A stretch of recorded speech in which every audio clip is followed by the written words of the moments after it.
건물 틈새에서 벌어지는 기묘한 일. 오늘은 나를 끌고 가려 했던 손에 대한 이야기를 해보겠습니다. 지난해 여름 일어난 일입니다.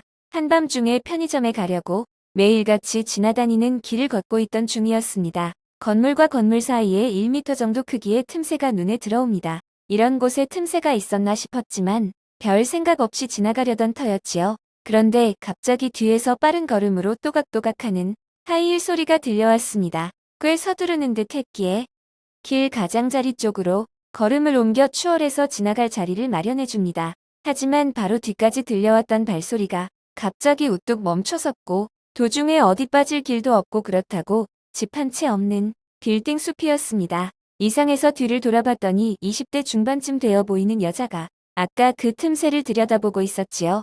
뭘까 싶었지만 저 사람도 틈새 안이 신경 쓰이나 보다 생각하고 다시 편의점으로 향하려던 터였습니다. 그 여자는 어떤 주저도 없이 틈새 안으로 걸어가기 시작했고 그녀의 갑작스런 모습에 흥미가 생깁니다.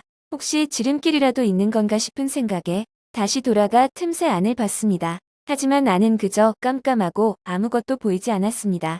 저 멀리까지 칠흑 같은 어둠만이 계속되고 있었지요. 그뿐 아니라 금방 전 여기로 들어섰던 여자의 모습조차 보이지 않습니다. 나는 조금 기분이 나빠져서 나중에 날이 밝으면 한번 다시 와보자 하는 생각만 하고 그대로 가던 길을 갑니다. 다음 날에 친구와 만날 약속이 있어서 역으로 향하던 와중에 어제 그 틈새를 확인해 보기로 했습니다. 어젯밤의 기억을 의지해 찾아보니 분명히 어제와 똑같은 곳에 틈새가 있었지요. 아직 약속 시간까지는 여유가 있었기에 일단 그 틈새 안을 살펴봤습니다. 하지만 틈새 안은 입구에서 고작 2m 떨어진 곳에 콘크리트 벽이 있어서 앞으로 지나갈 수 없는 구조였고 벽에 혹시 문이라도 붙어있나 싶었지만 아무리 봐도 그런 건 없습니다. 나는 내가 착각한 거라고 생각하고 친구를 만나기 위해 약속 장소로 향합니다. 그리고 그날 밤에 친구들과 헤어져 집으로 돌아가고 있자니 10살 정도 되어 보이는 아이가 벽을 보고 서 있었습니다. 시간은 막차가 끊길 시간이었으니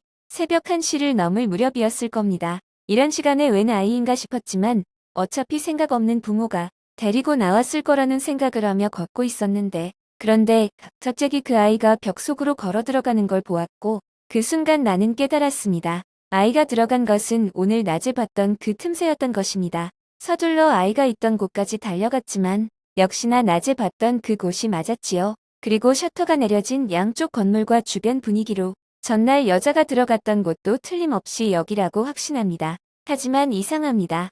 분명 낮에 확인했을 때 이 틈새는 들어가자마자 벽이 나오는 막다른 골목이었을 텐데 딱히 다른 통로 하나 없는 곳인데 도대체 어떻게 된 것인가 하는 생각에 틈새를 들여다봤습니다. 역시나 그 안은 깜깜하고 아무것도 보이지 않았습니다. 안으로 들어가는 것은 두려웠기에 근처에 있던 작은 돌을 틈새에 던져봅니다. 안에 벽이 있다면 보이지는 않더라도 적어도 돌이 벽에 맞는 소리는 들릴 테니까요.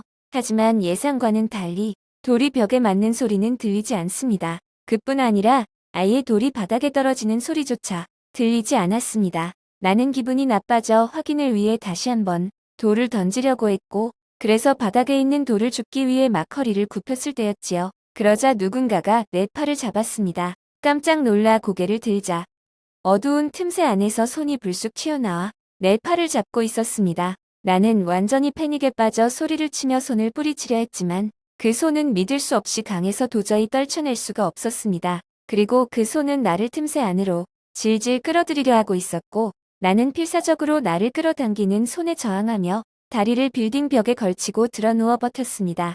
하지만 손의 힘은 너무나 강해 조금씩 안으로 질질 끌려 들어갑니다. 문득 반대쪽 빌딩을 보니 근처에 철제 간판 같은 게 있었고 온 힘을 다해 그 간판을 잡고 그 간판으로 손을 후려쳤습니다. 팔이 떨어지지 않을까 하는 생각에 한 일이었지만 눈앞에 일어난 것은 전혀 예상 외의 일입니다. 간판이 얇고 날카로웠던 탓에 간판에 맞은 팔이 그대로 잘려나간 것이었지요. 갑자기 끌어당기는 힘이 사라진 탓에 그대로 도로 반대편까지 대굴대굴 굴러갑니다. 하지만 팔에서 잘려나왔음에도 불구하고 손은 여전히 강한 힘으로 내 팔을 잡고 있었고 나는 미친 듯이 옆에 있는 가로등에 나를 잡고 있는 손을 마구 내리쳤습니다. 내 팔도 부딪혀서 아팠지만 그런 걸 신경 쓸 겨를이 없었지요. 10번 정도 부딪혔을 무렵에 우드득하고 뼈가 부러지는 소리가 나더니 손이 떨어져 저 멀리 날아갑니다. 나는 그대로 뒤도 돌아보지 않고 거기서 도망쳤습니다. 나중이 되어 냉정히 생각해 보고서야 느낀 것이었지만 너무나 이상한 일입니다. 떨어진 손을 그대로 두고 도망쳤는데도 사람의 손이 떨어져 있었다는 이야기는 전혀 들은 적이 없습니다. 그뿐 아니라 팔에서 손이 잘려나갔을 때도 피는 한 방울도 나지 않았지요. 그 후부터 밤중에는 그 길을 다니지 않게 됩니다.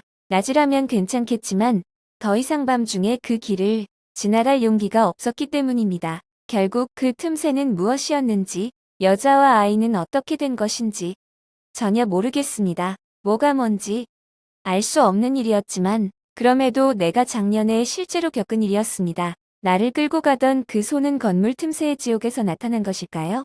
여러분들도 밤길엔 항상 조심하셔야 할 것 같습니다. 오늘 이야기가 재미있으셨다면 구독과 좋아요, 댓글 부탁해요.